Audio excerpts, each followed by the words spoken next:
السلام علیکم ورحمۃ اللہ وبرکاتہ۔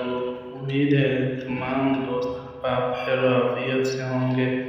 تو دوستو، آج ہم آپ کے سامنے ارشادات نبوی صلی اللہ علیہ وسلم کی ایک اور نئی ویڈیو کے ساتھ حاضر ہوئے ہیں۔ تو آئیے سنتے ہیں ارشادات نبوی صلی اللہ علیہ وسلم۔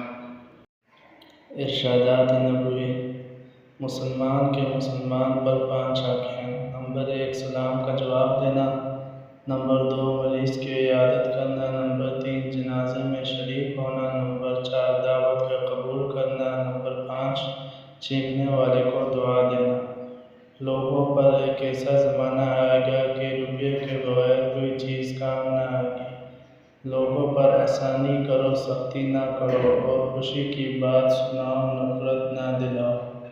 آدمی قیامت کے دن اسی کے ساتھ ہوگا جس سے اس نے دنیا میں محبت کی ہو۔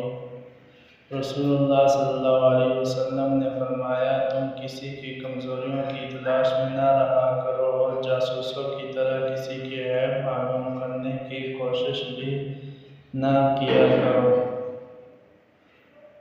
مسلمان کی ناحق بے عزتی کرنا سود کھانے سے بھی بڑا گناہ ہے۔